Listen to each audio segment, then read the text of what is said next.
तो हम लोग बढ़ते हैं आगे और अब मैं आपके साथ में डिस्कशन करना शुरू करता हूं आगे की बात पर। मैंने आपको एक एग्जाम्पल से material cost variance, material price variance और मटेरियल यूसेज वेरिएंस के बारे में मैंने आपको समझाया था, और अब मैं आपके साथ में इनके बारे में डिटेल नोट्स जो है वो अब मैं यहाँ पे लिखना शुरू करूंगा, और ये डिटेल नोट्स लिखने के बाद में फिर हम लोग आगे सवाल जो हैं वो करना शुरू करेंगे।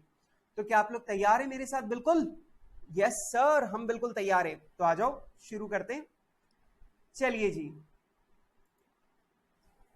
तो ये लीजिए बेटा, अब आ जाइए आप लोग मेरे साथ में, और सबसे पहला आप लोग लिखेंगे पॉइंट नंबर 1, और पॉइंट नंबर 1 आप लोग लिख दीजिए मटेरियल कॉस्ट वेरिएंस।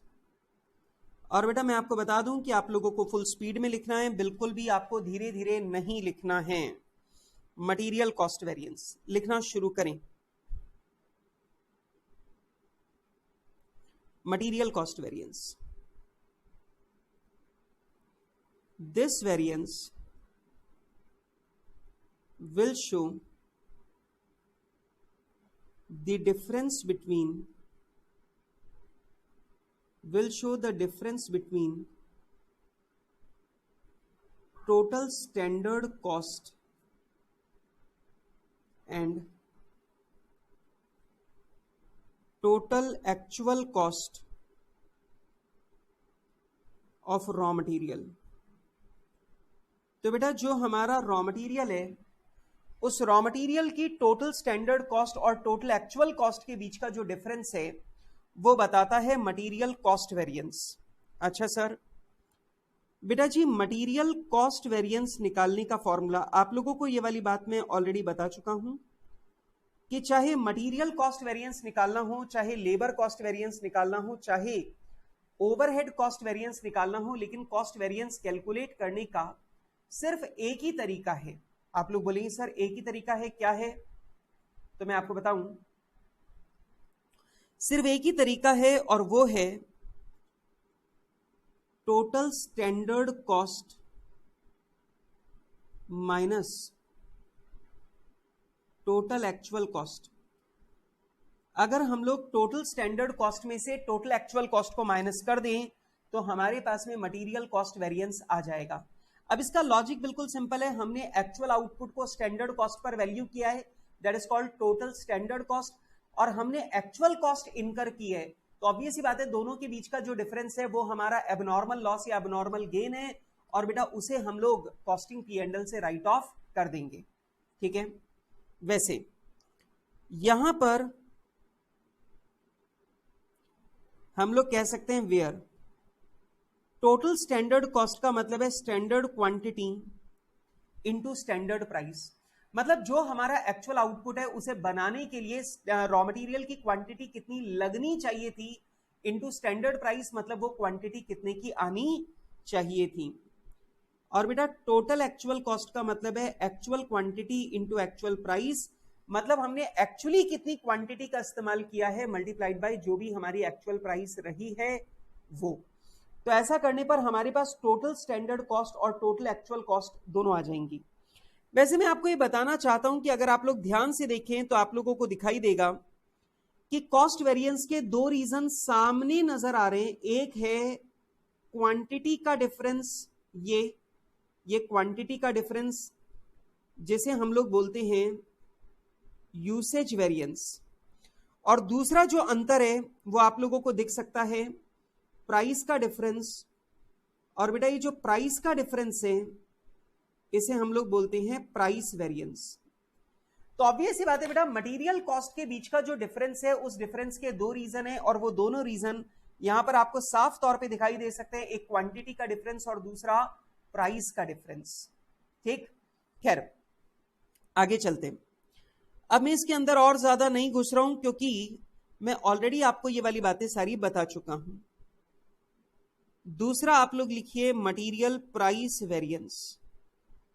आप लोग जानते हैं जो मटेरियल प्राइस वेरिएंस है वो स्टैंडर्ड प्राइस और एक्चुअल प्राइस के बीच के डिफरेंस को शो करता है। किसको? स्टैंडर्ड प्राइस और एक्चुअल प्राइस के बीच के डिफरेंस को शो करता है।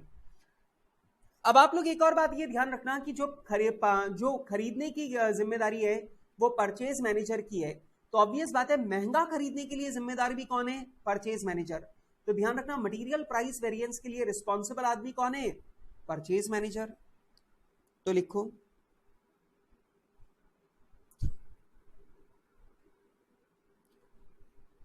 Purchase manager of the entity is responsible for this variance, is responsible for this variance। बेटा जो हमारा परचेज मैनेजर है वो इस गलती के लिए जिम्मेदार है, is responsible for this variance। This variance will show the difference between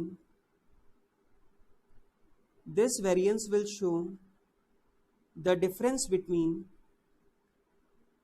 standard price and actual price। बेटा जो मटेरियल प्राइस वेरिएंस है वो स्टैंडर्ड प्राइस और एक्चुअल प्राइस के बीच के डिफरेंस को शो करेगा। और ध्यान रखना इसके लिए रिस्पॉन्सिबल कौन है? Purchase manager. क्यों? क्योंकि खरीदने गया कौन था? Purchase manager. ठीक है, फॉर्मूला लिखें, material price variance is equals to standard price minus actual price. हमेशा ध्यान रखना कॉस्ट वेरिएंस निकालते समय हमेशा स्टैंडर्ड पहले आता है, एक्चुअल बाद में आता है। तो मैंने कर दिया standard price minus actual price, मतलब प्राइस का डिफरेंस। इसे मैं मल्टीप्लाई करूंगा एक्चुअल क्वांटिटी से, और दोस्तों मैं इसे एक्चुअल क्वांटिटी कंज्यूम्ड से, मैं इसे एक्चुअल क्वांटिटी कंज्यूम्ड से मल्टीप्लाई कर रहा हूं, क्योंकि ऑब्वियस ही बात है जो हमारा परचेज मैनेजर है वो खरीद के क्या लाया है? Actual quantity. और ऑब्वियस ही बात है परचेज मैनेजर अगर एक्चुअल क्वांटिटी खरीद के लाया है तो प्राइस वाली गलती भी एक्चुअल क्वांटिटी पर हो रही है, स्टैंडर्ड क्वांटिटी पर नहीं हो रही। ठीक है, थर्ड, मैं यहां पे एक बात और लिखना चाहता हूं, और मैं चाहता हूं कि आप लोग इस बात को बहुत ध्यान से सुनें। अब सुनना बेटा, अभी तक हम लोगों ने ये पढ़ा कि मटेरियल प्राइस वेरिएंस के लिए परचेज मैनेजर जिम्मेदार है। मतलब अगर स्टैंडर्ड प्राइस 10 रुपए की है और एक्चुअल प्राइस 11 रुपए की है, तो हम लोग ये बोलेंगे कि जो परचेज मैनेजर है वो 1 रुपए महंगा खरीद के लाया है। इसका मतलब परचेज मैनेजर की वजह से ऑर्गेनाइजेशन को 1 रुपए का नुकसान हुआ है। लेकिन हमेशा ध्यान रखना ये गलती परचेज मैनेजर की कही जाए ये हमेशा सही नहीं होता। सर क्यों सही नहीं होता?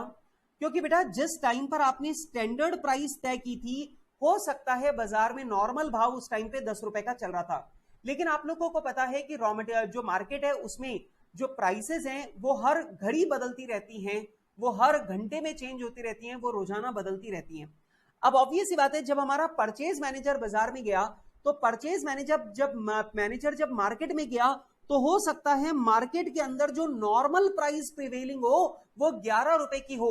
अब ऑब्वियस ही बात है अगर पूरे बाजार में भाव ही 11 रुपए का चल रहा है तो बेचारा परचेज मैनेजर 10 रुपए में खरीद के लाएगा कहां से? इसलिए ध्यान रखना जो मटेरियल प्राइस वेरिएंस है उसके लिए सीधे उठा करके परचेज मैनेजर को जिम्मेदार नहीं कह सकते, क्योंकि मार्केट में नॉर्मल प्राइस लेवल चेंज हो जाता है, और नॉर्मल प्राइस लेवल चेंज होने पर जो हमने स्टैंडर्ड तय कर रखा है वो रिडंडेंट हो जाता है। अब एक बात सोचो ना, हमारी इंजीनियरिंग डिपार्टमेंट ने मार्केट को स्टडी करके बता दिया कि रॉ मटेरियल 10 रुपए किलो आ जाएगा, लेकिन भैया जिस दिन उन्होंने मार्केट को स्टडी किया था वो वाला दिन अलग है, और जिस दिन परचेज मैनेजर खरीदने गया वो वाला दिन अलग है। और जिस दिन परचेज मैनेजर खरीदने गया हो सकता है कि उस दिन नॉर्मल प्राइस का जो लेवल है, मतलब मार्केट में जो नॉर्मल प्राइसेस है वो 12 रुपए की हो। अब मेरा जो परचेज मैनेजर है वो बाजार में 12 रुपए की प्राइस होने के बावजूद वो बेचारा 11 रुपए में रॉ मटेरियल को खरीद के लाया है, तो हो सकता है उसने बढ़िया परफॉर्म किया है। लेकिन जब आप स्टैंडर्ड प्राइस से कंपेयर करके देखोगे तो आपको नजर आएगा जैसे जो हमारा परचेज मैनेजर है उसने खराब परफॉर्म किया है। अब आप 10 रुपए और 11 रुपए की तुलना कर रहे हो तो आपको लग रहा है यार परचेज मैनेजर बेकार आदमी है, लेकिन असलियत यह है कि बाजार में नॉर्मल रेट चल रही थी 12 रुपए और बेचारा बार्गेनिंग करके ये 11 रुपए में लेके आया है, तो असल में तो ये कंपनी को 1 रुपए का फायदा पहुंचा रहा है। लेकिन दिखता कैसा है? कि जैसे इसने कंपनी को 1 रुपए का नुकसान पहुंचा दिया। इसलिए ध्यान रखना, मटेरियल प्राइस वेरिएंस के लिए सीधे उठा करके परचेज मैनेजर को रिस्पॉन्सिबल मत बोलना, आपको नॉर्मल प्राइस लेवल जो है उसको भी स्टडी करना पड़ेगा। ठीक है, तो ध्यान से देखो,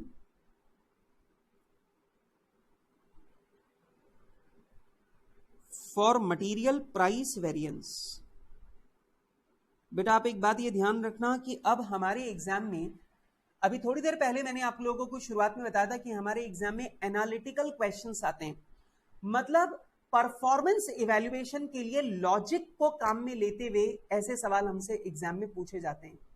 तो वहां पर ये सारी की सारी बारीक बातें जो मैं अब यहां पे लिख रहा हूं ये बहुत इंपॉर्टेंट हो जाती है।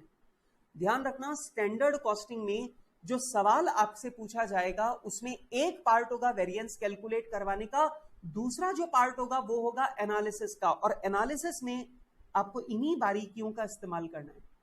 ठीक है, for material price variance we can't put purchase manager, we can't put purchase manager as fully responsible because normal price in market at the time of purchase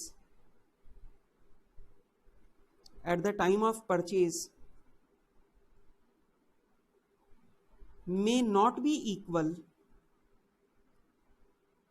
to standard prices, may not be equal to the standard prices. Therefore, the comparison between standard price and actual price will become meaningless. Comparison between standard price and actual price will become meaningless. Therefore, material price variance always need further analysis,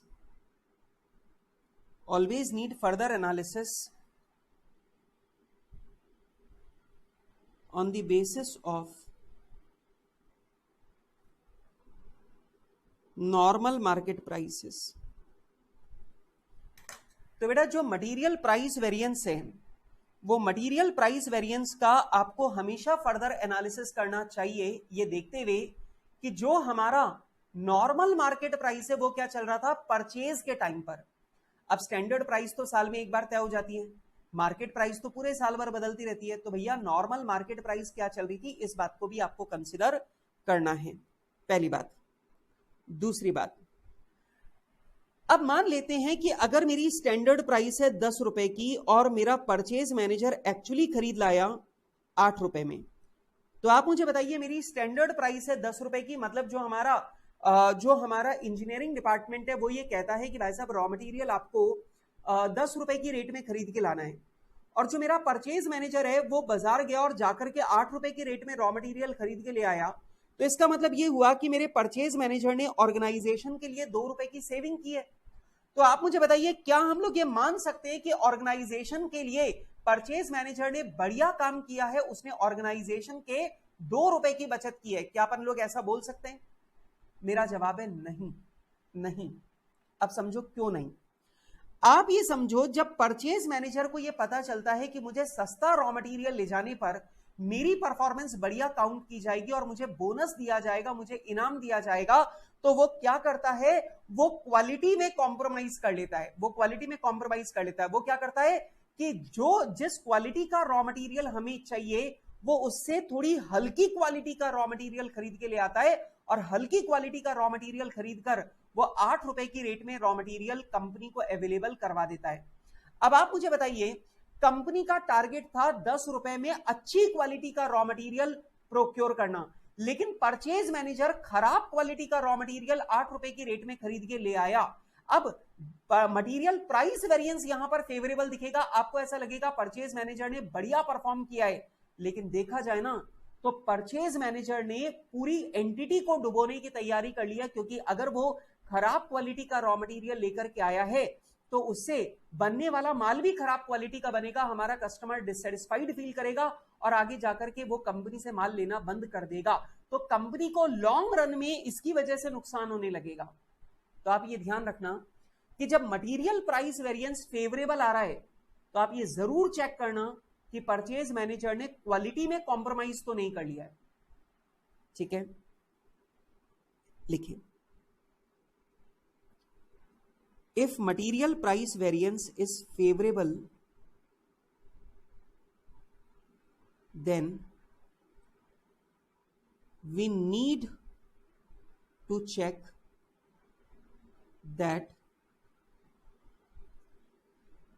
whether it is due to good bargaining, it is due to good bargaining of purchase manager, it is due to good bargaining of purchase manager or due to quality compromise,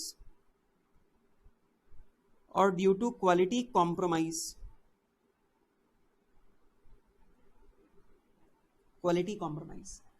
इसलिए ध्यान रखना कि material price variance favourable आ जाए तो भी सीधे खुश मत हो जाओ, मटेरियल प्राइस वेरिएंस एडवर्स हो जाए तो भी परचेज मैनेजर के ऊपर चढ़ मत जाओ, आपको दोनों को ही फर्दर एनालिसिस की जरूरत है। ठीक है, आइए जी, अब आते हैं तीसरे वेरिएंस के ऊपर। तीसरा है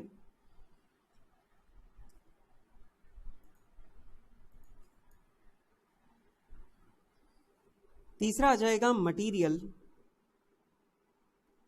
यूसेज वेरिएंस। आप लोग जानते हो मटेरियल यूसेज वेरिएंस जो है वो क्वांटिटी के डिफरेंस को कवर करता है। मटेरियल यूसेज वेरिएंस क्वांटिटी के डिफरेंस को कवर करता है और इसके लिए रिस्पॉन्सिबल कौन है? Production manager. तो लिखें, this variance will show the difference between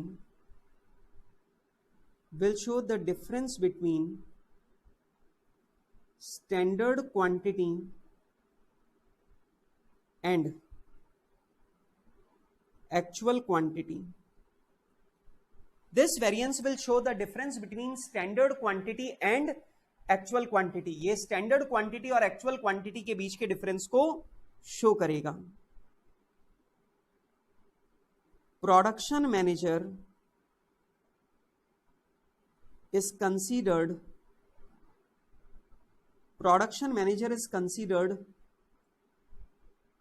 responsible for this variance। बेटा जो प्रोडक्शन मैनेजर है वो इस वेरिएंस के लिए जिम्मेदार माना जाता है। ठीक है, आइए जी, अब इसका फॉर्मूला लिखेंगे।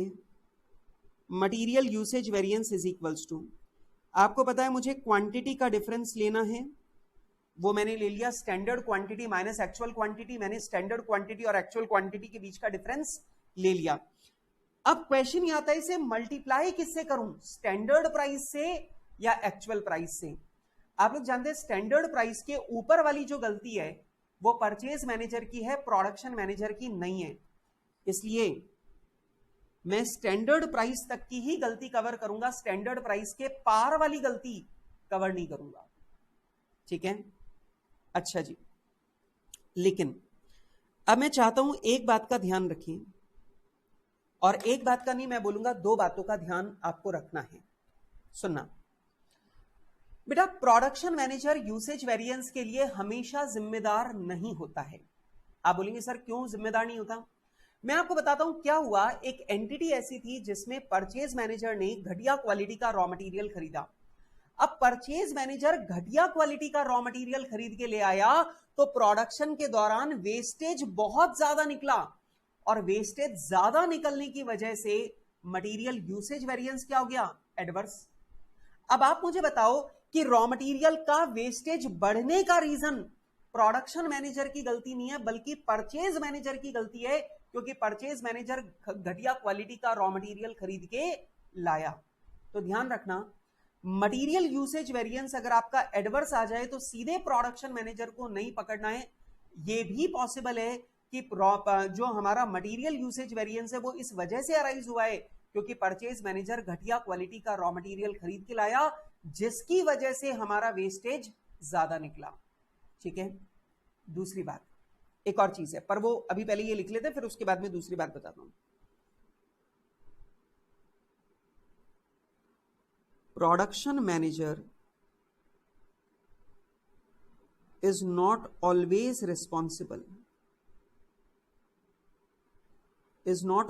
responsible, because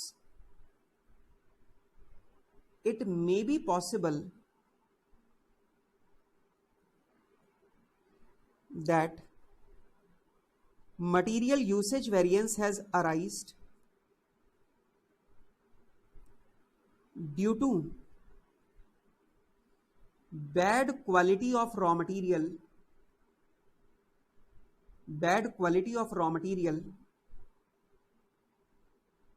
purchased by purchase manager. तो जो हमारा परचेज मैनेजर है वो खराब क्वालिटी का रॉ मटेरियल लेकर आया और हो सकता है उसकी वजह से हमारा रॉ मटेरियल का वेस्टेज बढ़ गया है। ठीक है, एक और केस है दूसरा। एक बात ध्यान से सुनना और थोड़ा दिमाग लगाना, ये पॉइंट बहुत इंटेलेक्चुअल है और मैं आपको बता दूं कि ये वाला जो पॉइंट है, ये वाला जो टॉपिक है, इसके ऊपर हमारे एग्जाम में 12 नंबर का क्वेश्चन बनने का चांस है। ठीक है, आगे चल के जब हम लोग लास्ट में पहुंचेंगे रिकंसिलिएशन स्टेटमेंट में, वहां पर भी ये टॉपिक हमारे बहुत जबरदस्त काम में आने वाला है, इसलिए प्लीज इस बात को बहुत ध्यान से सुनना। मान लेते हैं कि मेरे पास 10,000 किलो रॉ मटेरियल है, मेरे पास 10,000 किलो रॉ मटेरियल है और इससे 5,000 यूनिट बनेंगी, और ये जो 5,000 यूनिट मैं बनाऊंगा, इस यूनिट को बेचकर मुझे कंट्रीब्यूशन पर यूनिट मिलेगा कितना? 5 रुपए। कंट्रीब्यूशन पर यूनिट कितना मिलेगा? 5 रुपए। अब जरा समझना, मैं आपको यह बता दूं कि ये रॉ मटेरियल लिमिटेड क्वांटिटी में अवेलेबल है। इसका मतलब मेरे पास सिर्फ 10,000 किलो रॉ मटेरियल अवेलेबल है। अगर मैं इससे ज्यादा रॉ मटेरियल चाहता हूं तो वो बाजार में उपलब्ध नहीं है।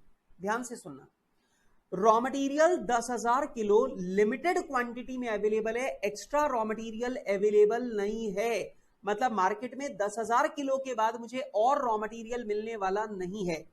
इसका मतलब इस 10,000 किलो रॉ मटेरियल से मैं 5,000 यूनिट बनाऊंगा और 5,000 यूनिट बनाकर मैं कंट्रीब्यूशन पर यूनिट कमाऊंगा कितना? 5 रुपए का। इसका मतलब यह हुआ कि मैं 25,000 का कंट्रीब्यूशन कमा सकता हूं इस रॉ मटेरियल से। वैसे आप लोग ये समझ ही गए होंगे कि अगर 10,000 किलो से 5,000 यूनिट बनती है, इसका मतलब 1 यूनिट बनाने में 2 किलो का रॉ मटेरियल लगता है। अब थोड़ा ध्यान से सुनना, और एक और बात बता दूं, ये रॉ मटेरियल जो है वो आता है 20 रुपए किलो। ये रॉ मटेरियल 20 रुपए किलो आता है। ठीक है, अब जरा ध्यान से सुनना, मैंने क्या किया, मेरा 2,000 किलो रॉ मटेरियल वेस्ट हो गया, या फिर मैं अलग तरीके से बोलता हूं, इस 10,000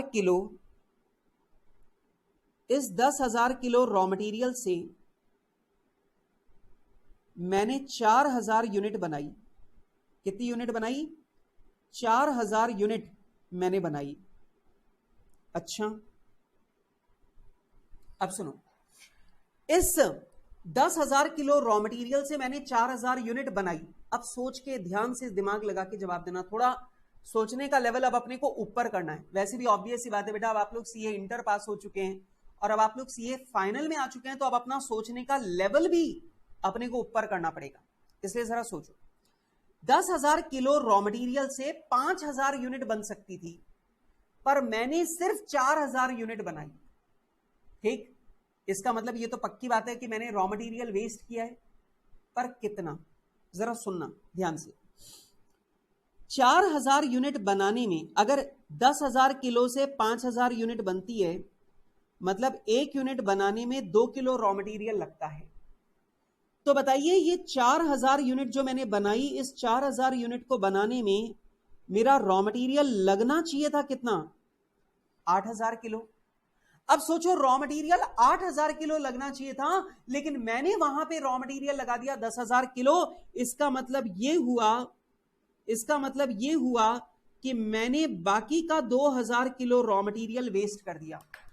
मैंने बाकी का 2,000 किलो रॉ मटेरियल वेस्ट कर दिया। अब जरा सुनना, 1 किलो रॉ मटेरियल अगर 20 रुपए का है और आपने 2,000 किलो रॉ मटेरियल वेस्ट कर दिया, इसका मतलब आपने ऑर्गेनाइजेशन को 40,000 रुपए का नुकसान पहुंचाया है। बोलो हाँ कि ना? जरा दिमाग लगाओ। 4,000 यूनिट 8,000 किलो में बन सकते थे, लेकिन आपने वही 4,000 यूनिट बनाने में अगर आपने 10,000 किलो रॉ मटेरियल का इस्तेमाल किया है, मतलब आपने 2,000 किलो रॉ मटेरियल वेस्ट कर दिया। 1 किलो रॉ मटेरियल अगर 20 रुपए का आता है, तो 2,000 किलो रॉ मटेरियल वेस्ट करने का मतलब हो गया आपने ऑर्गेनाइजेशन को 40,000 का नुकसान पहुंचा दिया है। लेकिन मैं बोलूंगा नहीं, आपने ऑर्गेनाइजेशन को 40,000 से भी ज्यादा नुकसान पहुंचाया है। आप बोलोगे कैसे? जरा सुनो मेरी बात को गहराई से, ध्यान से। बेटा, अगर 10,000 किलो से 5,000 यूनिट बनते, तो 5 रुपए के हिसाब से आपको 25,000 का कंट्रीब्यूशन मिलता। लेकिन आपने 4,000 यूनिट बनाए और 4,000 यूनिट पर आपको 5 रुपए के हिसाब से कंट्रीब्यूशन कमाने को कितना मिला? 20,000। तो समझो आपने 40,000 का रॉ मटेरियल बर्बाद कर दिया, लेकिन उसके साथ में आपने 5,000 का प्रॉफिट भी मार दिया है। आप जरा देखो, मैंने पहले ही बताया था, रॉ मटेरियल आपके पास सिर्फ 10,000 किलो अवेलेबल है, मार्केट में, बाजार में और रॉ मटेरियल अवेलेबल नहीं है। इसका मतलब अगर आप चाहो कि बाजार से और रॉ मटेरियल खरीद लिया जाए, तो वो पॉसिबल नहीं है। अब जरा सोचो, इस 10,000 किलो रॉ मटेरियल का अगर सही तरीके से इस्तेमाल होता, तो 5,000 यूनिट बनते और 5 रुपए पर यूनिट के हिसाब से आपको 25,000 का कंट्रीब्यूशन मिलता। लेकिन आपने इससे सिर्फ 4,000 यूनिट बनाए, जिससे आपको सिर्फ 20,000 का कंट्रीब्यूशन मिला। अब आप मुझे बताओ कि 25,000 का कंट्रीब्यूशन कमाने की बजाय आप सिर्फ 20,000 का कंट्रीब्यूशन कमा रहे हो, तो आपका 5,000 का कंट्रीब्यूशन भी मारा गया है। इसका मतलब न सिर्फ आपने 40,000 का रॉ मटेरियल बर्बाद कर दिया, बल्कि ऑर्गेनाइजेशन को 5,000 का प्रॉफिट कमाने से भी रोक दिया। आपने ऑर्गेनाइजेशन को 5,000 का प्रॉफिट कमाने से भी रोक दिया। तो आप ध्यान से समझो कि आपने ऑर्गेनाइजेशन को 40,000 का नुकसान नहीं पहुंचाया, आपने ऑर्गेनाइजेशन को दरअसल 45,000 का नुकसान पहुंचाया है।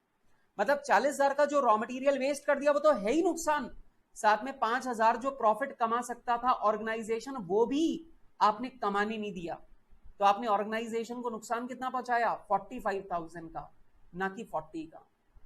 तो ध्यान रखना, अगर रॉ मटेरियल लिमिटेड क्वांटिटी में अवेलेबल है, तो आप न सिर्फ रॉ मटेरियल कॉस्ट को वेस्ट कर रहे हो, बल्कि जो प्रॉफिट कमा सकते थे वो भी आपकी वजह से मारा जा रहा है। ठीक है, क्लियर है बात? अच्छा, अगर बाजार में अनलिमिटेड रॉ मटेरियल अवेलेबल है, फिर तो कोई दिक्कत की बात ही नहीं है। फिर तो 10,000 किलो अगर वेस्ट भी हो जाए, तो भी हम लोग और रॉ मटेरियल खरीद सकते हैं। तो ऑर्गेनाइजेशन को प्रॉफिट कभी भी मारा नहीं जाएगा। लेकिन अगर रॉ मटेरियल लिमिटेड क्वांटिटी में अवेलेबल है और रॉ मटेरियल नहीं मंगवा सकते, तो फिर आपका प्रॉफिट का भी नुकसान हो रहा है। ठीक है, मैं आपको बता दूं इस पॉइंट के ऊपर आगे जब रिकंसिलेशन वाला टॉपिक आएगा, तो रिकंसिलेशन वाले टॉपिक में इसके ऊपर एक बड़ा क्वेश्चन बनेगा।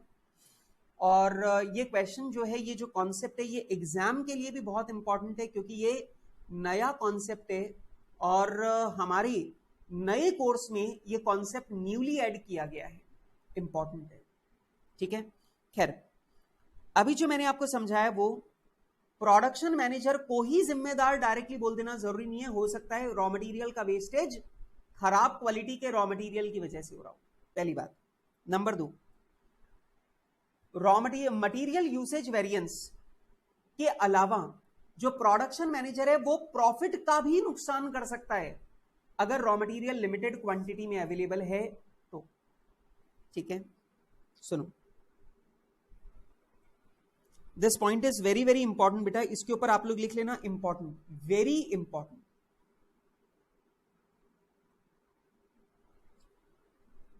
If raw material is available in limited quantity, if raw material is available in limited quantity and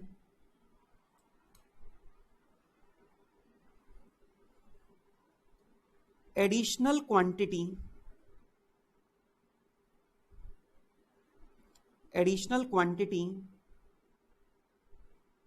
can't be purchased, मतलब अगर आप सोचो कि 10,000 किलो के बाद में आपको और रॉ मटेरियल मिल सकता है, वो पॉसिबल नहीं है, then material usage variance will be as under. तो जो हमारा मटेरियल यूसेज वेरिएंस है वो इस प्रकार होगा, कैसे? Material usage variance is equals to standard quantity minus actual quantity into standard price. बेटा ये तो वो है जो आपने रॉ मटेरियल वेस्ट किया, 20,000 किलो रॉ मटेरियल, वो 2,000 किलो रॉ मटेरियल वेस्ट किया 20 रुपए की रेट से, 40,000 का नुकसान, plus contribution lost on lost production। तो बेटा आपका जो प्रोडक्शन मारा गया, उस मारे गए प्रोडक्शन पे जो कंट्रीब्यूशन आपने लूज किया है वो भी आपकी गलती है। तो आप ध्यान रखना, मटेरियल यूसेज वेरिएंस जो है वो ये दोनों के बराबर होगा, ठीक है। क्लियर है मेरी बात? ठीक है, तो ध्यान रखना, प्रोडक्शन मैनेजर ने अगर रॉ मटेरियल बिगाड़ दिया और रॉ मटेरियल लिमिटेड क्वांटिटी में अवेलेबल था तो आपकी सेल मारी जाएगी, और सेल मारी गई तो प्रॉफिट भी मारा जाएगा, तो वो भी नुकसान में जोड़ो, ठीक है। इवन दो शुरुआती सवालों में ये हमारे काम में नहीं आएगा, क्योंकि शुरुआती सवालों में हमेशा ये माना जाएगा कि रॉ मटेरियल अनलिमिटेड अवेलेबल है। इसका मतलब रॉ मटेरियल की कोई कमी नहीं है, आप जितना चाहो उतना रॉ मटेरियल वेस्ट कर लो, कोई दिक्कत नहीं, बाजार से और आ जाएगा। तो यहां पर आपकी सेल नहीं मारी जा रही, आप सिर्फ रॉ मटेरियल के पैसे बिगाड़ रहे हो, ठीक है। This point is very very important. हो सकता है अभी मेरी बात आपको समझने में मुश्किल लग रही हो, पर कोई चिंता की बात नहीं। अगर मेरी बात अभी मुश्किल लग रही है तो भूल जाओ इस पॉइंट को, ये बाद के लिए लिखा है, ये लास्ट में जाके काम आएगा, अभी काम नहीं आएगा, ठीक है। चलो, तो मैंने यहां पर आपको material cost variance, material price variance और मटेरियल यूसेज वेरिएंस के बारे में मैंने आपको बहुत सारी बातें लिखवा दी हैं, और अब मैं आपके साथ में एक सवाल सॉल्व करूंगा, और एक नहीं, मेरे पास तो बहुत टाइम है, मैं बहुत सारे सवाल करने वाला हूं। लेकिन एक और बात, आप लोग इसके बाद में अब एक पेज की जगह पूरी छोड़ दीजिए, मतलब एक पूरे पेज की जगह छोड़ दो। सर एक पेज की जगह क्यों छोड़े?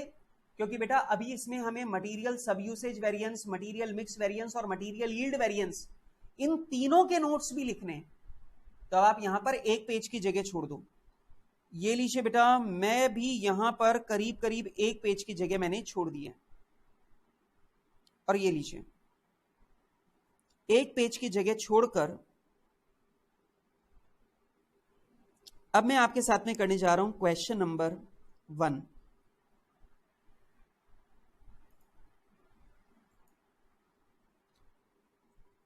क्वेश्चन नंबर 1, चलिए जी बेटा, क्वेश्चन नंबर 1 जो है, अब आप लोग ये मेरे साथ में बुक निकाल लीजिए, और आई होप आप लोग ने सबने अपनी अपनी बुक निकाल ली है, और आप लोग सब लोग अपनी अपनी बुक अगर निकाल चुके हैं तो मेरे साथ में अब आप लोग निकाल लीजिए क्वेश्चन नंबर 1।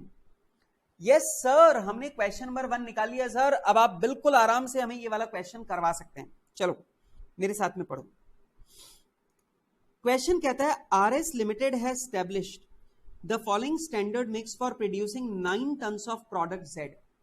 सवाल कहता है यदि आपको प्रोडक्ट जेड के 9 टन बनाने, मतलब प्रोडक्ट जेड का 9 टन अगर आपको बनाना है तो स्टैंडर्ड के मुताबिक आपको जो रॉ मटेरियल लगाना पड़ेगा वो इस प्रकार है। 5 टन लगाना पड़ेगा ए 7 रुपए की रेट से 35 का, 3 टन लगाना पड़ेगा बी 5 रुपए की रेट से 15 रुपए का, 2 टन लगाना पड़ेगा सी 2 रुपए की रेट से 4 रुपए का। अब आप ध्यान से देखो तो आपको समझ में आएगा कि 5 और 3 8 और 2 10। इसका मतलब यह हुआ कि यदि आप लोगों को जेड का 9 टन बनाना है तो आपको रॉ मटेरियल लगाना पड़ेगा 10 टन। इसका मतलब यह हुआ कि 10 टन रॉ मटेरियल लगाएंगे तो 9 टन माल बन के निकलेगा। इसका मतलब 1 टन का नॉर्मल लॉस होगा बेटा, 1 टन का नॉर्मल लॉस होगा। अच्छा, 10 टन में से 1 टन का नुकसान हो रहा है, इसका मतलब नॉर्मल लॉस कितना है 10%। नॉर्मल लॉस कितना है 10%। 10 टन में 1 टन का नुकसान होगा, 9 टन माल बन के निकलेगा, तो 10 टन में से 1 टन का नुकसान हुआ, दैट मींस 10%। ठीक है। अच्छा, दूसरी बात आप ध्यान से देखो, यहां पर आपको दे रखा है कि आपकी कॉस्ट कितनी आएगी 54। अब सुनना सब बच्चे ध्यान से, बेटा 9 टन जेड बनाने के लिए अगर आपकी स्टैंडर्ड कॉस्ट आती है 54, मतलब आपको प्रोडक्ट के 9 टन बनाने हैं तो आपको रॉ मटेरियल लगाना पड़ता है 54 रुपीस का। इसका मतलब 1 टन बनाने की जो स्टैंडर्ड कॉस्ट है वो कितनी है 6 रुपए। मतलब अगर आपको 1 टन माल बनाना है तो 6 रुपए की कॉस्ट लगेगी रॉ मटेरियल की। क्लियर है बात? अच्छा, अब देखो इन्होंने मेरी बात को रिपीट कर दिया। A standard loss of 10% of input is expected to occur। जितना भी रॉ मटेरियल का इनपुट होगा उसमें 10% का नुकसान होगा, वो तो दिख ही रहा है ना। 10 टन में 1 टन का नुकसान हुआ, 9 टन माल बना, तो 10 टन में 1 टन 10%।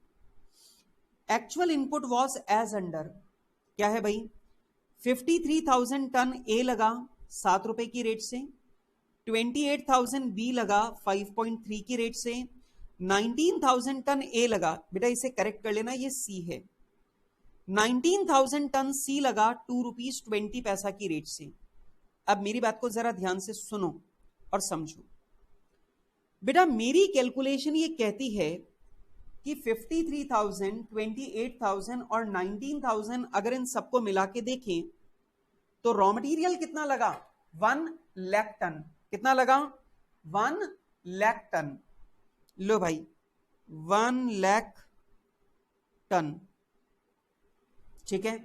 तो बेटा रॉ मटेरियल जो लगा वो रॉ मटेरियल लगा है 1 लाख टन। और ध्यान से देखो जो हमारा एक्चुअल आउटपुट बन के निकला है वो एक्चुअल आउटपुट बन के निकला है 92,700 टन। कितना 92,700 टन हमारा एक्चुअल आउटपुट बन के निकला है। अब जरा ध्यान से सुनना और मेरी बात को समझने का प्रयास करना। एक बात मुझे बताओ, 10 टन रॉ मटेरियल लगता है 9 टन माल बनाने के लिए, सही बात है? जरा दिमाग लगाओ, 10 टन रॉ मटेरियल लगता है 9 टन आउटपुट बनाने के लिए, तो आप मुझे बताइए 92,700 टन बनाने के लिए रॉ मटेरियल कितना लगना चाहिए? सर रॉ मटेरियल लगना चाहिए 1,03,000 टन। कैलकुलेट करके देखो, 9 टन बनाने के लिए 10 टन रॉ मटेरियल चाहिए, तो 1,02,700 टन माल बनाने के लिए, सॉरी 92,700 टन माल बनाने के लिए आपको रॉ मटेरियल कितना लगेगा 1,03,000 टन। लेकिन देखो 1,03,000 टन की जगह मैंने सिर्फ 1 लाख टन इस्तेमाल किया है। इसका मतलब मैंने 3,000 टन रॉ मटेरियल कम इस्तेमाल किया है। और ऑब्वियस सी बात है 3,000 टन रॉ मटेरियल कम इस्तेमाल किया तो इसका मतलब यूसेज वेरिएंस कैसा है, फेवरेबल। जल्दी से बताओ प्रोडक्शन मैनेजर का काम अच्छा है कि बुरा? सर ऑब्वियस बात है, प्रोडक्शन मैनेजर ने बढ़िया काम किया है। और बढ़िया काम कैसे किया? क्योंकि जितना रॉ मटेरियल लगना चाहिए था उससे 3000 टन कम इस्तेमाल किया है, तो ऑब्वियस बात है उसने बढ़िया काम किया है। लेकिन अगर आप परचेज मैनेजर की परफॉर्मेंस देखो तो रॉ मटेरियल बी और रॉ मटेरियल सी दोनों स्टैंडर्ड प्राइस से महंगे खरीदे गए हैं। रॉ मटेरियल ए तो ठीक है 7 रुपए का साथ में ही खरीदा है, लेकिन रॉ मटेरियल बी और सी महंगे खरीदे गए हैं। इसका मतलब जो हमारा परचेज मैनेजर है उसने बढ़िया काम नहीं किया, लेकिन जो प्रोडक्शन मैनेजर है उसने बढ़िया काम किया। ठीक है, चलो तो हमसे पूछा है मटेरियल मिक्स वेरिएंस निकालो, प्राइस वेरिएंस निकालो, यील्ड वेरिएंस निकालो, कॉस्ट वेरिएंस निकालो, यूसेज वेरिएंस निकालो, सब वेरिएंस निकालने को बोला है। पर भैया अभी मुझे आता सिर्फ कौन सा है? मुझे तो सिर्फ 3 वेरिएंस निकालने आते हैं, तो मैं तो अभी 3 ही वेरिएंस निकालूंगा। ठीक है, तो चलो तीनों वेरिएंस निकालते हैं।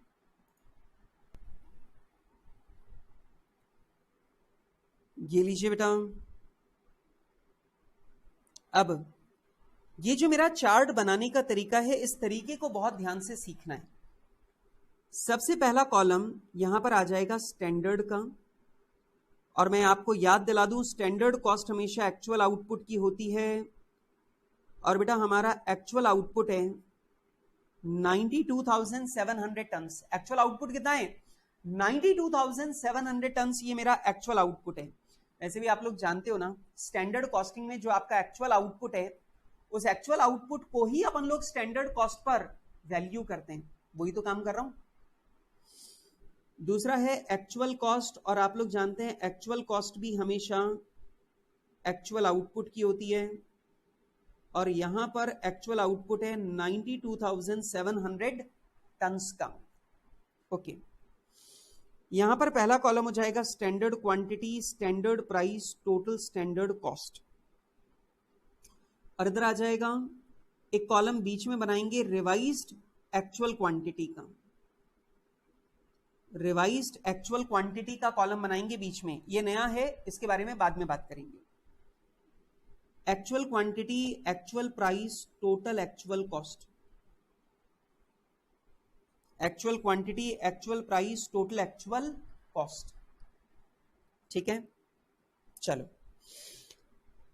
बेटा हमारा प्रोडक्ट बनाने में 3 तरह का रॉ मटेरियल काम में आता है, raw material A, raw material B और रॉ मटेरियल सी।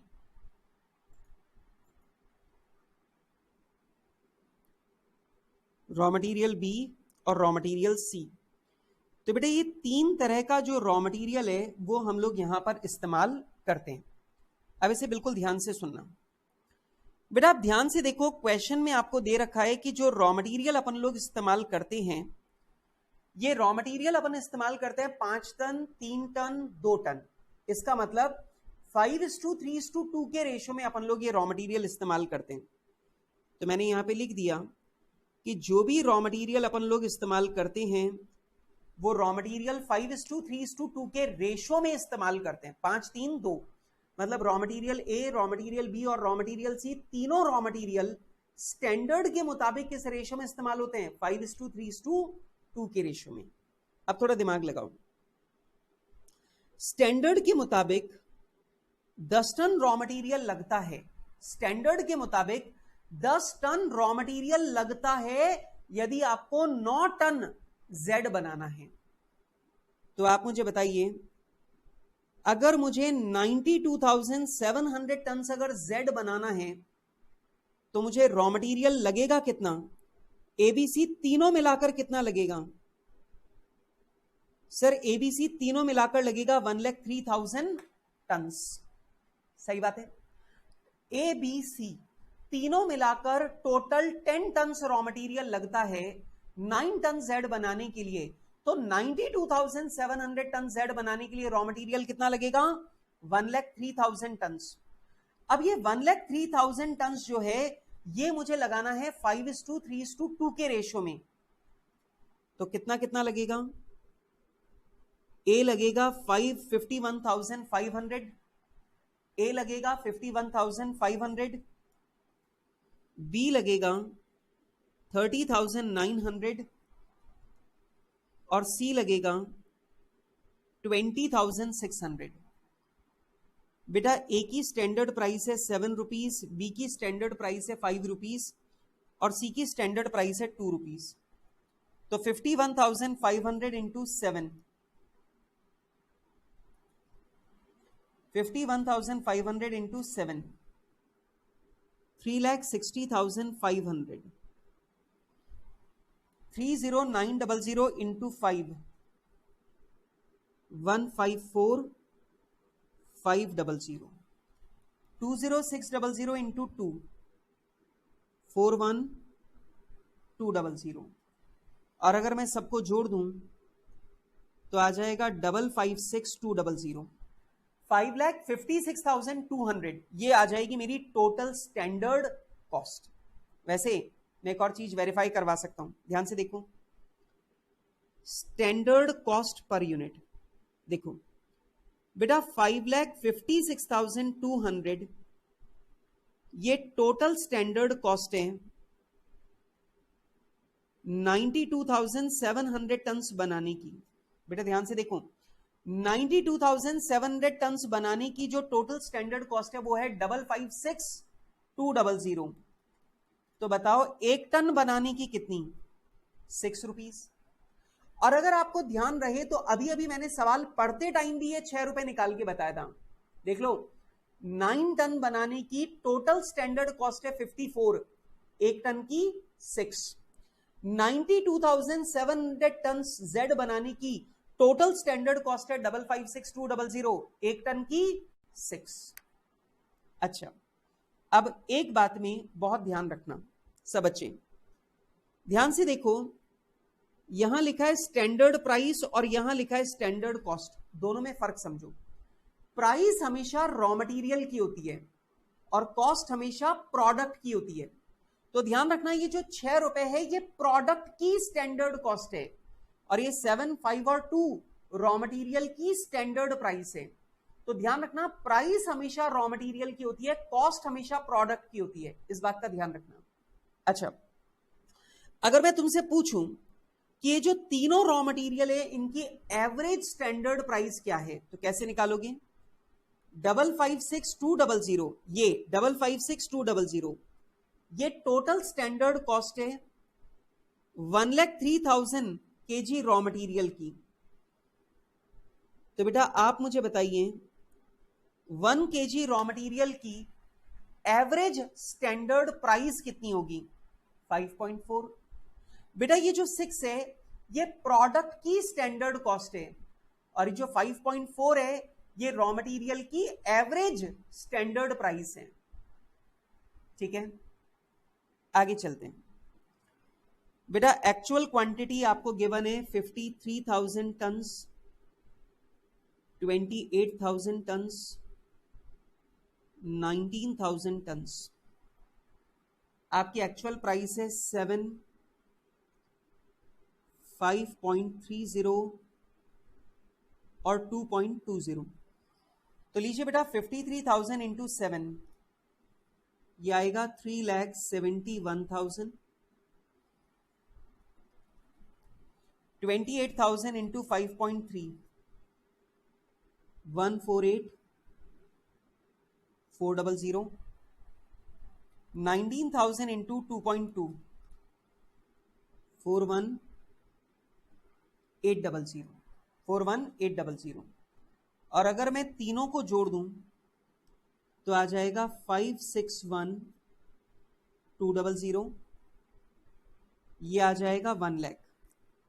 अच्छा बेटा ये जो 1 लाख केजी है, क्या ये मैंने 53, 28 और 19 के रेशियो में लगाई है? क्या मैं ऐसा कह सकता हूं कि ये जो 1 lakh kg 1 lakh ton raw material मैंने लगाया, ये रॉ मटेरियल मैंने 53, 28 और 19 के रेशियो में लगाया है? बिल्कुल बोल सकते हैं सर, कोई दिक्कत नहीं। अच्छा अब सुनो, ध्यान से देखना, प्रोडक्शन मैनेजर ने एक अच्छा काम किया, एक बुरा काम किया। क्या किया बताता हूं। बेटा जो काम 1,03,000 टन में होना था, मतलब जिस माल को बनाने के लिए 1,03,000 टन लगना चाहिए था, वो काम मैंने 1 लाख टन में कंप्लीट कर दिया। इसका मतलब ये हुआ कि मैंने 3000 टन रॉ मटेरियल सेव किया है। ये प्रोडक्शन मैनेजर की अच्छी परफॉर्मेंस है। लेकिन बेटा रॉ मटेरियल 5-3-2 के रेशो में लगाना था, पर आपने 53, 28 और 19 के रेशो में लगा दिया। इसका मतलब रॉ मटेरियल बचाया तो है, लेकिन लगाया गलत प्रपोर्शन में है। बच्चे बोलते सर फिर क्या हुआ? अगर गलत प्रपोर्शन में लगा भी दिया तो भी क्या दिक्कत है? बेटा बहुत बड़ी दिक्कत है। अगर रॉ मटेरियल गलत प्रपोर्शन में लगा दोगे तो बनने वाले प्रोडक्ट की क्वालिटी खराब हो जाएगी। अब जैसे एक बात समझो, पार्ले जी बिस्किट में बीकानेरी भुजिया, बीकाजी भुजिया में हमेशा सेम टेस्ट आता है, मैकडी के बर्गर में हमेशा सेम टेस्ट आता है, पिज्जा हट के पिज्जा में हमेशा सेम टेस्ट आता है। और ऐसा क्यों? क्योंकि उनके इंग्रेडिएंट्स का मिक्सचर कभी भी चेंज नहीं होता। तो आप सोचो, अगर ये पार्ले जी की फैक्ट्री है और आपने रॉ मटेरियल गलत प्रोपोर्शन में लगा दिया, तो अब की बार जो बिस्किट के पैकेट बनेंगे उनमें वो स्वाद नहीं आएगा जो हर बार आता है, और फिर कस्टमर टूट जाएगा। आपने बीकानेरी भुजिया का पैकेट खरीदा, लेकिन बीकाजी भुजिया के पैकेट में आपकी बार वो टेस्ट नहीं आएगा क्योंकि रॉ मटेरियल का रेशो गड़बड़ हो गया है। तो आप अगली बार बीकानेरी भुजिया नहीं खरीदोगे। मैकडी के बर्गर में सेम टेस्ट नहीं आएगा तो आप अगली बार मैकडी का बर्गर नहीं खरीदोगे। इसका मतलब ध्यान रखना, रेशो वाली गलती भी बहुत बड़ी गलती होती है। तो यहां पे 3000 टन रॉ मटेरियल बचाया, ये आपकी खासियत है, आपको तारीफ मिलेगी। लेकिन आपने रॉ मटेरियल गलत रेशो में लगा दिया, अब आपको डांट पड़ेगी। एक और बात बता दूं, रॉ मटेरियल गलत रेशो में लगाना कभी कभार आपको जेल भी पहुंचा सकता है। जैसे सोने के जेवर में, सोने के जेवर में गोल्ड और दूसरा जो मेटल है वो दोनों मिलकर के लगते हैं, लेकिन अगर आपने गोल्ड का प्रोपोर्शन कम कर दिया और दूसरे मेटल का प्रोपोर्शन ज्यादा कर दिया तो आपको क्या हो जाएगी? जेल। इसलिए ध्यान रखना, रेशो वाली गलती भी बहुत बड़ी गलती होती है। ठीक है, अच्छा, तो यहां पर प्रोडक्शन मैनेजर ने एक अच्छा काम किया और एक बुरा काम किया, पर चलो कोई बात नहीं, अच्छा काम भी किया बुरा काम भी किया, चलेगा। अब आ जाओ, एक छोटी सी चीज में और निकाल रहा हूं, दैट इज स्टैंडर्ड आउटपुट। बेटा स्टैंडर्ड आउटपुट का मतलब आउटपुट कितना होना चाहिए था स्टैंडर्ड के मुताबिक, मतलब इंजीनियरिंग डिपार्टमेंट के मुताबिक आउटपुट कितना होना चाहिए था। सिंपल है बेटा, 9 टन माल बनता है 10 टन रॉ मटेरियल से। स्टैंडर्ड के मुताबिक अगर आप 10 टन रॉ मटेरियल लगा रहे हो तो 9 टन जेड बनना चाहिए। भाई मेरे, आपने 1 लाख टन रॉ मटेरियल लगाया, ये रहा 1 लाख टन रॉ मटेरियल लगाया, तो आपका आउटपुट होना कितना चाहिए था? 90,000 टन का। बेटा सोच के बताओ ना, अगर आप 10 टन रॉ मटेरियल लगाते हो तो जेड बनता है 9 टन। आपने 1 लाख टन रॉ मटेरियल लगाया तो जेड होना कितना चाहिए? 90,000 टन। लेकिन आपने कितना बना दिया? 92,700 टन। तो ये तो गजब की परफॉर्मेंस है, मतलब जितना माल बनना चाहिए था उससे ज्यादा बना दिया आपने। Good performance. ठीक, अच्छा, तो लीजिए बेटा, यहां पर मुझे इस चार्ट के अंदर जितनी भी कैलकुलेशन करनी थी वो सारी की सारी कैलकुलेशन मैंने कर ली। मैंने स्टैंडर्ड कॉस्ट पर यूनिट भी निकाला है और मैंने स्टैंडर्ड आउटपुट भी निकाला है। ठीक है, अब ध्यान रखना, standard cost per unit output की है, और स्टैंडर्ड आउटपुट मतलब जो रॉ मटेरियल आपने लगाया उससे माल बनना कितना चाहिए था, दैट इज स्टैंडर्ड आउटपुट। ठीक है, आ जाओ, आइए जी बेटा शुरू करते हैं। सबसे पहला मैं निकाल दूंगा मटेरियल कॉस्ट वेरिएंस, और बेटा अब आप लोगों को मेरे साथ में स्पीड से चलना है। Material cost variance, material cost variance का फॉर्मूला होता है total standard cost minus total actual cost. Total standard cost है 556,200 माइनस टोटल एक्चुअल कॉस्ट है 561,200। अब आप ध्यान से देख सकते हैं कि हमने 5,000 की कॉस्ट ज्यादा लगा दी है, माल बनाने में हमारा 5,000 रुपए ज्यादा लग गया, ये कहलाएगा 5,000 एडवर्स। तो हमारा मटेरियल कॉस्ट वेरिएंस 5,000 एडवर्स है, माइनस में आ रहा है ना, मतलब एडवर्स है। B, material price variance. आप जानते हैं मटेरियल प्राइस वेरिएंस के लिए परचेज मैनेजर जिम्मेदार है। कैलकुलेट कैसे करते हैं?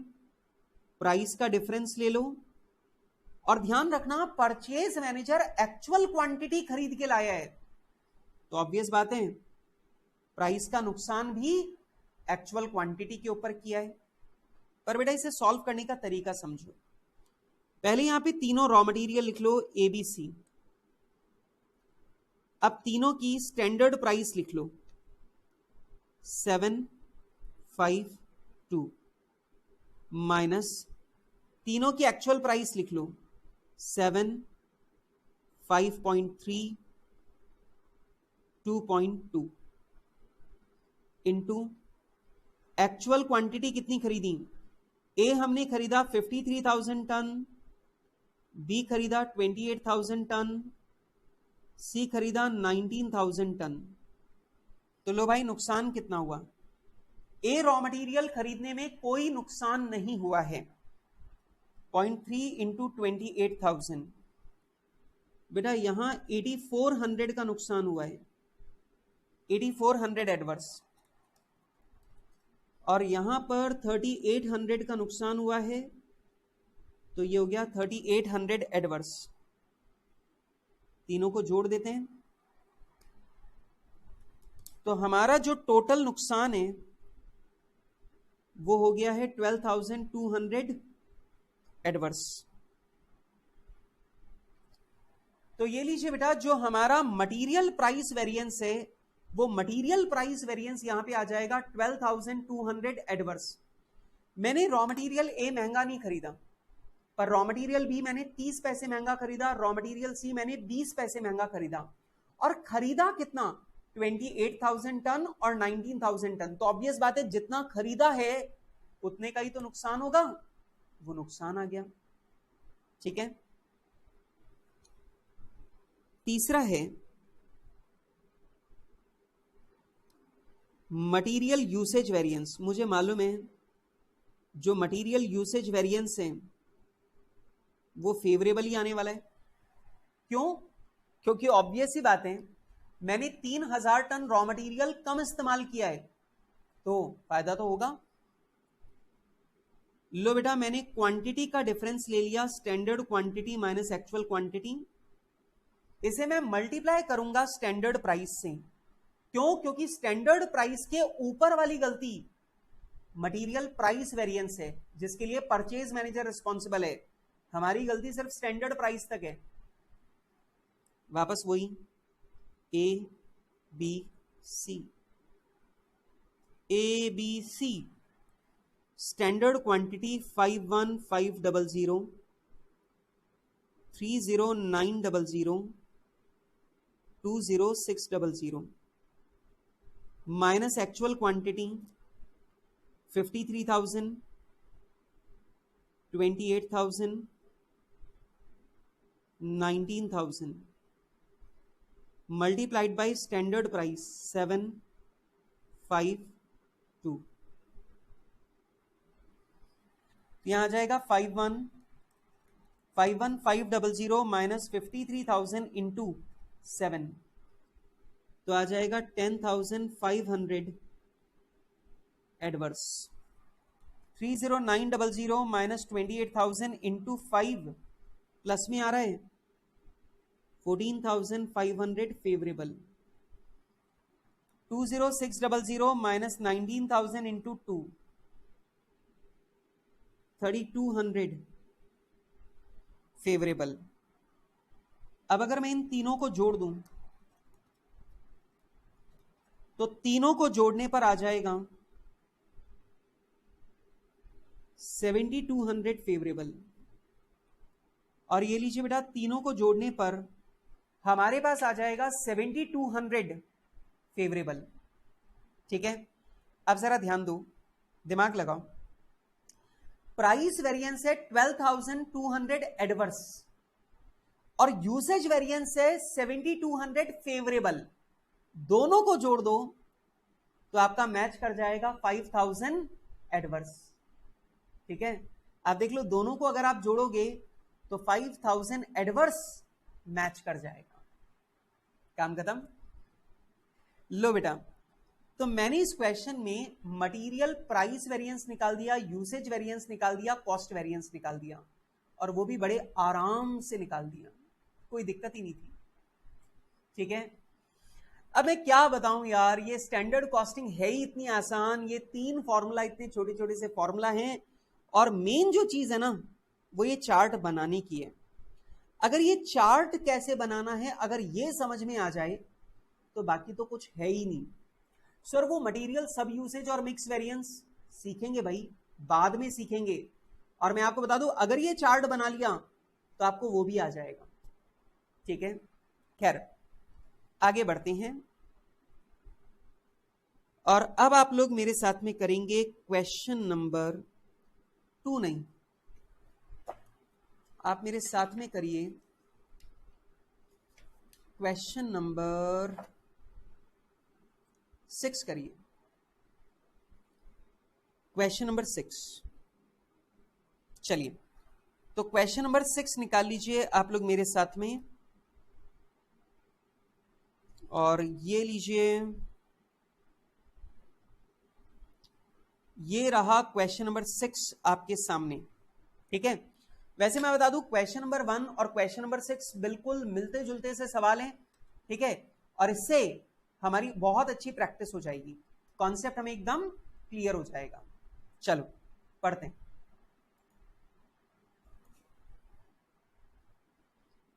अब देखो क्या कह रहा है, क्वेश्चन कहता है द स्टैंडर्ड मटेरियल।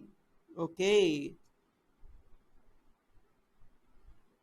क्या हो गया भाई, तुम सुनो, ये कह रहा है the standard material inputs required for 1000 kg of finished product are given below.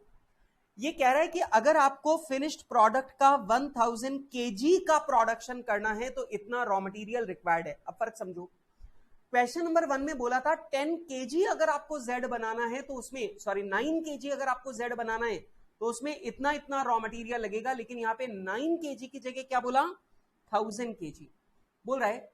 यदि आपको 1000 kg फिनिश गुड्स बनाना है तो आपको 3 रॉ मटेरियल लगेंगे, P, Q और R। P लगेगा कितना, 450 kg, Q लगेगा 400 kg, R लगेगा 250 kg, और स्टैंडर्ड रेट रहेगी 20, 40 और 60। ओके, कुल मिलाकर अगर आप तीनों का मिलाकर के देखें तो रॉ मटेरियल टोटल कितना लग रहा है, 1100 kg। अब एक बात मुझे बताओ, अगर 1000 kg बनाने के लिए अगर आपको 1100 kg रॉ मटेरियल लगाना पड़ रहा है, इसका मतलब बाकी का जो 100 kg रॉ मटेरियल है वो प्रोडक्शन के दौरान वेस्ट हो रहा है, दैट इज नॉर्मल लॉस। ठीक है, देखो स्टैंडर्ड लॉस हो रहा है 100 kg का, स्टैंडर्ड आउटपुट आ रहा है 1000 kg का। अच्छा, वैसे एक छोटी सी कैलकुलेशन करके बताता हूं, ये बताओ 450 kg जो है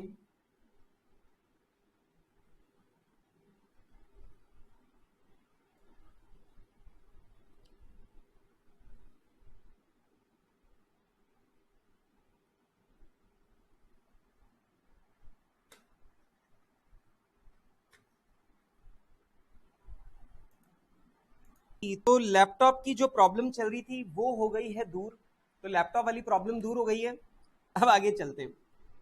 अब जो बात मैं समझाना चाह रहा था जरा ध्यान दो, 450 kg रॉ मटेरियल लगेगा 20 रुपीज की रेट से 9000 का, 400 kg रॉ मटेरियल जो है वो लगेगा 40 रुपीज के हिसाब से 16,000 का, और दोस्तों 250 kg लगेगा 60 रुपीज की रेट से 15,000 का। तो अगर मैं तीनों को जोड़ दूं तो मैं ये कह सकता हूं कि तीनों को मिलाकर जो मेरी टोटल कॉस्ट आएगी वो आएगी 40,000। अब ध्यान से सुनना, क्वेश्चन कह रहा है अगर आपको 1000 kg फिनिश गुड्स बनाना है तो आपको 40,000 की स्टैंडर्ड कॉस्ट लगानी पड़ेगी। अब जरा ध्यान से देखो, 1000 केजी बनाने के लिए PQR तीनों मिलाकर जो टोटल रॉ मटेरियल आपको लगाना पड़ेगा वो 1100 केजी लगाना पड़ेगा, और उस 1100 केजी रॉ मटेरियल की जो टोटल स्टैंडर्ड कॉस्ट है वो आपकी रहेगी 40,000। अब सोच के बताओ, यदि 1000 केजी फिनिश गुड्स बनाने की स्टैंडर्ड कॉस्ट अगर 40,000 है, दैट मीन्स एक यूनिट बनाने की जो स्टैंडर्ड कॉस्ट है वो क्या है, 40 रुपीज। इसका मतलब मेरा जो इंजीनियरिंग डिपार्टमेंट है, उस इंजीनियरिंग डिपार्टमेंट ने हमें बताया होगा कि सर अगर आप 1000 यूनिट बनाना चाहते हो तो हर एक यूनिट बनाने के लिए आपको 40 रुपीज का रॉ मटेरियल लगाना पड़ेगा। ओके, अब आगे की बात तो वही सिंपल है जो आप लोग समझ गए, 1100 में से 100 केजी का लॉस हो जाएगा और 1000 केजी माल बन के निकलेगा, दैट्स ऑल ओके। अच्छा अब सुनो, आगे कहता है the actual production in a period was 20,000 kg of the finished product for which the actual quantity of material used and prices paid thereof are as under. ये कह रहा है कि जो हमारा एक्चुअल प्रोडक्शन है वो हमारा 20,000 केजी का है, ठीक है।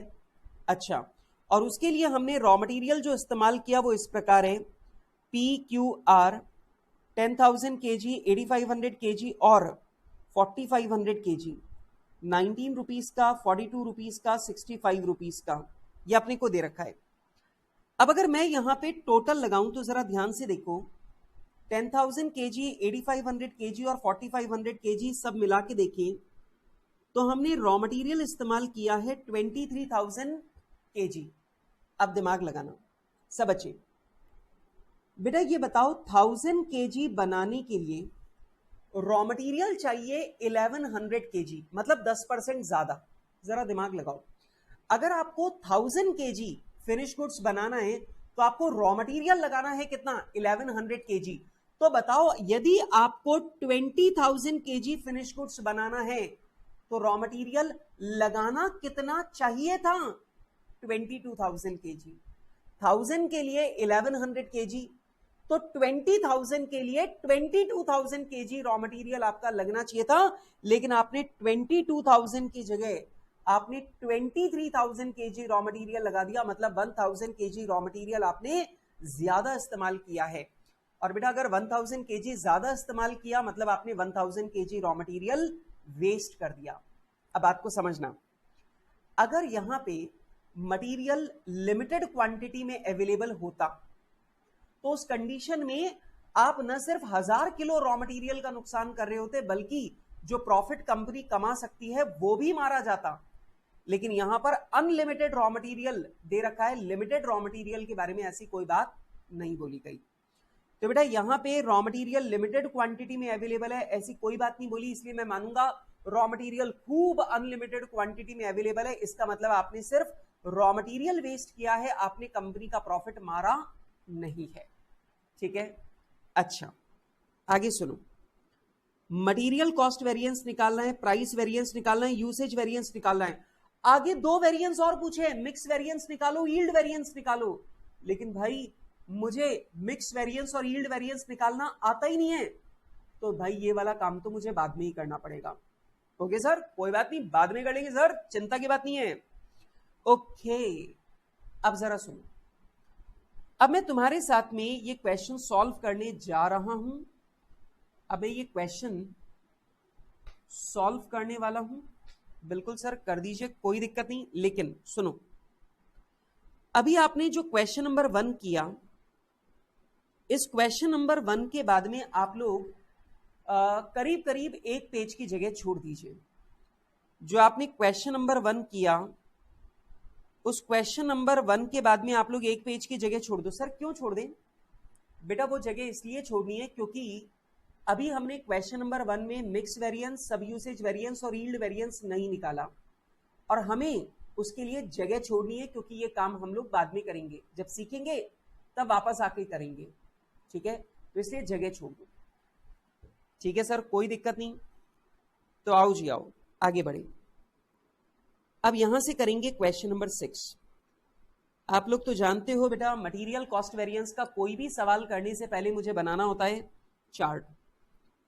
तो मैं यहां पे एक चार्ट बनाऊंगा जिसमें 2 कॉलम होंगे, एक स्टैंडर्ड का, दूसरा एक्चुअल का। आप लोग जानते हैं स्टैंडर्ड कॉस्ट हमेशा एक्चुअल आउटपुट की होती है, which is 20,000 kg in this question. बेटा बताने की जरूरत नहीं है, एक्चुअल कॉस्ट तो होती ही एक्चुअल आउटपुट की है, और हमारा एक्चुअल आउटपुट मैंने यहां पे भी लिख दिया 20,000 kg। ठीक है, standard quantity, standard price, total standard cost, revised actual quantity जिसके बारे में अभी तक मैंने आपको कुछ भी नहीं सिखाया, ये बाद में सीखेंगे। Actual quantity, actual price, total actual cost. और ये लीजिए बेटा, यहां पर मैंने लाइन भी खींच दी है। देखो बेटा, 3 तरह का रॉ मटेरियल लगाते हैं, पी, क्यू, आर।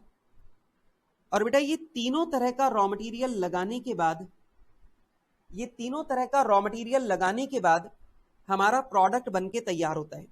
एक और बात जरा ध्यान से देखो, पी, क्यू, आर ये तीनों लगाने का स्टैंडर्ड रेशो क्या है? 450, 400, 250। तो मैं इसे बोल देता हूं कि हमारा स्टैंडर्ड रेशो है 9:8:5। बेटा आप ध्यान से देखो, जो हम लोग पीक्यूआर रॉ मटेरियल लगाते हैं ये किस प्रपोर्शन में लगाते हैं? 450, 400 और 250। मैंने उसे रेशो में बदल दिया और मैंने कहा कि मेरा जो स्टैंडर्ड रेशो है वो 9:8:5 का है। अब जरा ध्यान से सुनो, इधर ध्यान दो बेटा। स्टैंडर्ड के मुताबिक 1100 kg रॉ मटेरियल लगता है 1000 kg फिनिश गुड्स बनाने में। यदि आपको 1000 kg फिनिश गुड्स बनाना है तो आपको 1100 kg रॉ मटेरियल लगाना होगा। तो बताइए बेटा, यदि आपको 20,000 kg फिनिश गुड्स बनाना है तो आपको रॉ मटेरियल लगाना होगा 22,000 kg। ठीक है, 1000 के लिए 1100, तो 20,000 के लिए 22,000। और ये 22,000 kg रॉ मटेरियल आपको 9:8:5 के रेशो में लगाना है। मतलब 9,000 kg लगाना है P, 8,000 kg लगाना है Q और 5,000 kg आपको लगाना है R। स्टैंडर्ड प्राइस है आपकी 20 रुपीज, 40 रुपीज, 60 रुपीज। ये हो जाएगा आपका 1,80,000 का, ये हो जाएगा 3,20,000 का, ये हो जाएगा 3 लाख का, और कुल मिला के जोड़ दें तो ये आ जाएगा 8 लाख रुपीस। अब जरा ध्यान से देखें स्टैंडर्ड कॉस्ट पर यूनिट को। बेटा मैंने आपको बताया था प्राइस हमेशा रॉ मटेरियल की होती है और कॉस्ट हमेशा फिनिश गुड्स की होती है। तो अपन कह सकते हैं हमारी टोटल स्टैंडर्ड कॉस्ट है 8 लाख रुपीस, और ये standard cost 20,000 kg finish goods बनाने की है। बेटा ये वाला, ये तो 20,000 kg फिनिश गुड्स बनाने के लिए आपको 8 लाख रुपए का रॉ मटेरियल इस्तेमाल करना पड़ता है। तो बताइए एक यूनिट बनाने के लिए आपको कितना रॉ मटेरियल इस्तेमाल करना पड़ेगा? 40 रुपीज। तो आपकी स्टैंडर्ड कॉस्ट पर यूनिट क्या है? 40। ठीक है, अच्छा बात करते हैं एक्चुअल क्वांटिटी की। अच्छा, एवरेज स्टैंडर्ड प्राइस भी निकाल देते हैं। 8 lakh rupees total standard cost है 22,000 kg की। तो 1 kg की क्या है? एवरेज प्राइस हो गई 36.363। ठीक है, एक्चुअल क्वांटिटी देखो 10,000 kg, 8,500 kg, 4,500 kg, तीनों मिला के देखें तो आ रहा है 23,000 kg। ये हमने किस रेशो में लगाया? ये हमने लगा दिया है 20:17:9 के रेशो में। आप लोग ध्यान से देख सकते हो, क्या ध्यान से देख सकते हो कि जो प्रोडक्शन मैनेजर है उसको 2 चीजों के लिए डांट पड़ने वाली है। 2 चीजें क्या? एक, 22,000 kg वाला काम 23,000 kg में किया, इसका मतलब 1,000 kg रॉ मटेरियल वेस्ट कर दिया। दूसरा, रॉ मटेरियल 9:8:5 के रेशो में लगाना था, इसने 20:17:9 के रेशो में लगा दिया। तो भैया क्वांटिटी भी गलत है और रेशो भी गलत है, दोनों गड़बड़ी है। आपकी एक्चुअल प्राइस है 19, 42 और 65, तो यहां पे आ जाएगा 1,90,000, 8,500 इंटू 42 ये हो जाएगा 3,57,000 और 4,500 इंटू 65 ये आ जाएगा 292,500। और बेटा अगर मैं तीनों को जोड़ दूं तो हमारी टोटल एक्चुअल कॉस्ट आ जाएगी 839,500। हमारी जो टोटल एक्चुअल कॉस्ट है वो टोटल एक्चुअल कॉस्ट यहां पर आ जाएगी 839,500। ठीक है, अच्छा मैं यहां पे स्टैंडर्ड आउटपुट निकाल देता हूं। बेटा स्टैंडर्ड आउटपुट का मतलब आउटपुट कितना होना चाहिए था, सिंपल सी बात है। अगर आप 1100 kg रॉ मटेरियल लगाते हो तो 1000 kg का आउटपुट आना चाहिए। अगर आप 1100 kg रॉ मटेरियल लगा रहे हो तो आपका माल आउटपुट आना चाहिए 1000 kg का। तो बताओ यदि आप 23,000 kg रॉ मटेरियल लगा रहे हो तो आपका जो आउटपुट आना चाहिए वो कितना आना चाहिए, आपका आउटपुट आना चाहिए 20,909.09 kg। तो बेटा आपका जो आउटपुट आना चाहिए वो आउटपुट आना चाहिए 20,909.09 kg, 20,909.09 kg। ठीक है, चलो तो बेटा आप तो जानते हो सबसे इंपॉर्टेंट पार्ट होता है ये चार्ट बनाना, और ये चार्ट मैंने तैयार कर लिया है। खैर अब सुनो मेरी बात को। बेटा ये बताओ 20,000 kg माल बनाने में 8 लाख रुपीस लगना चाहिए था, लेकिन मैंने लगा दिया 8,39,500। इसका मतलब मैंने 39,500 ज्यादा लगा दिए। और ऑब्वियस ही बात है बेटा अगर 39,500 मैंने ज्यादा लगा दिया दैट मीन्स मैंने 39,500 वेस्ट कर दिया। सही बात है ना, रॉ मटेरियल कॉस्ट ज्यादा लगा दी मतलब इतने पैसे मैंने वेस्ट कर दिए। अच्छा इस रॉ मटेरियल कॉस्ट ज्यादा लगने के पीछे का रीजन आपको पता है, जो काम 22,000 kg में हो सकता था उसमें मैंने 23,000 kg लगा दिया, मतलब 1,000 kg रॉ मटेरियल मैंने ज्यादा लगा दिया, तो ऑटोमेटिकली कॉस्ट ज्यादा आनी है। नंबर 2, ध्यान से देखो जो रॉ मटेरियल 40 रुपीज में खरीदा जाना चाहिए था वो मैंने 42 में खरीदा, 60 वाला मैंने 65 में खरीदा, तो ये दोनों मैंने महंगे खरीदे हैं तो मेरी कॉस्ट ज्यादा आएगी। हाँ इवन दो पी मैंने 20 की जगह 19 में खरीदा तो इसमें मैंने 1 रुपए की बचत की है, लेकिन बाकी दो में मैंने नुकसान कर दिया। लेकिन एक बात याद रखना, मटेरियल प्राइस वेरिएंस एडवर्स आने का मतलब ये नहीं है कि परचेज मैनेजर की गलती पक्का है, नहीं। हो सकता है कि जिस टाइम परचेज मैनेजर बाजार में माल खरीदने गया उस टाइम रेटें बढ़ गई हो, और अगर उस टाइम रेट बढ़ गई तो बेचारा 40 रुपए में लाएगा कैसे। हो सकता है कि मार्केट में प्राइस 45 चल रही हो और वो बार्गेन करके 42 में लेकर के आया है, तो हो सकता है उसने कंपनी को 2 रुपए का नुकसान नहीं पहुंचाया बल्कि 3 रुपए की कंपनी के लिए बचत की है। It is also possible. तो ध्यान रखना एडवर्स वेरिएंस देखते ही सीधे उसके ऊपर कूदना नहीं है, पहले आपको इन्वेस्टिगेशन करनी पड़ेगी। ठीक है, खैर वो सब तो बात की बातें हैं। अभी बढ़ते हैं सॉल्यूशन पे। सबसे पहला अपन लोग निकालेंगे मटेरियल कॉस्ट वेरिएंस। बेटा मटेरियल कॉस्ट वेरिएंस निकालने का फॉर्मूला है total standard cost minus total actual cost. यदि मैं टोटल स्टैंडर्ड कॉस्ट में से टोटल एक्चुअल कॉस्ट को माइनस कर दूं तो मेरे पास मटेरियल कॉस्ट वेरिएंस आ जाएगा। देखते हैं, रॉ मटेरियल 3 है आपके सॉरी इसमें तो जरूरत ही नहीं है ना बेटा। हमारी टोटल स्टैंडर्ड कॉस्ट है 8 लाख माइनस हमारी टोटल एक्चुअल कॉस्ट है 8,39,500। दैट मीन्स हमने 39,500 ज्यादा खर्च कर दिया। और बेटा 39,500 ज्यादा खर्च करना यही क्या है, मटेरियल कॉस्ट वेरिएंस। दूसरा है मटेरियल प्राइस वेरिएंस, मतलब रॉ मटेरियल महंगा खरीदना।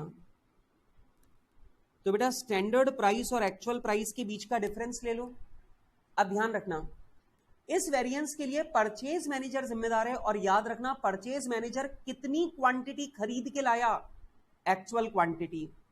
तो ये प्राइस वाला नुकसान हुआ किस पर है, एक्चुअल क्वांटिटी पर। तो मल्टीप्लाई भी किससे करेंगे, एक्चुअल क्वांटिटी से। तो यहां पर आ जाएगा P Q R, standard price हो जाएगी हमारी 20, 40, 60 माइनस एक्चुअल प्राइस हो जाएगी 19, 42, 65, 19, 42 और 65। ठीक है, मल्टीप्लाई करेंगे एक्चुअल क्वांटिटी से विच इज 10,000, 8500 और 4500। अब ध्यान से देखो बेटा, रॉ मटेरियल पी में हमने 1 रुपए बचाए, तो 10,000 किलो खरीदने पर हमें 10,000 रुपए की बचत हो गई। लेकिन बेटा 8500 केजी मैंने 2 रुपए महंगा खरीदा, तो उससे हमें 17,000 का नुकसान हो गया। और 4500 केजी मैंने 5 रुपए महंगा खरीदा, तो मुझे 22,500 का नुकसान हो गया। अगर जोड़ के देखें तो टोटल मुझे जो नुकसान हुआ है वो हो गया है 29,500 का। तो बेटा जो मेरा मटेरियल प्राइस वेरिएंस है वो कितना हो गया, 29,500। ओके सर, कोई दिक्कत नहीं। तीसरा है मटेरियल यूसेज वेरिएंस, मतलब सिंपल सा पॉइंट है कि आपने ज्यादा रॉ मटेरियल इस्तेमाल किया है और ज्यादा रॉ मटेरियल इस्तेमाल करके आपने ऑर्गेनाइजेशन को नुकसान पहुंचाया है, that is material usage variance. Material usage variance निकालने के लिए मैं कर दूंगा standard quantity minus actual quantity into standard price. और आप लोग जानते हैं स्टैंडर्ड प्राइस से मैंने मल्टीप्लाई क्यों किया, क्योंकि स्टैंडर्ड प्राइस के ऊपर वाली गलती प्राइस वेरिएंस है। ठीक है, और मैं क्या निकाल रहा हूं, सिर्फ यूसेज की गलती। अच्छा जी, P Q R, standard quantity है हमारी 985, 9,000 KG, 8,000 KG, 5,000 KG, minus actual quantity है 10,000 केजी, 8,500 केजी और 4,500 KG, 4,500 KG multiplied by standard price है 20, 40, 60। मल्टीप्लाई कर दिया तो यहां पर आ जाएगा 9,000 माइनस 10,000 इंटू 20, तो यार माइनस का 20,000 मतलब 20,000 एडवर्स। फिर आ रहा है 8,000 माइनस 8,500 इंटू 40 माइनस 20,000 आ रहा है, तो यह 20,000 एडवर्स। 500 इंटू 60 ये आ रहा है 30,000 प्लस में, मतलब फेवरेबल। और अगर मैं इन तीनों को जोड़ दूं तो यहां पर आ जाएगा नेट 10,000 एडवर्स।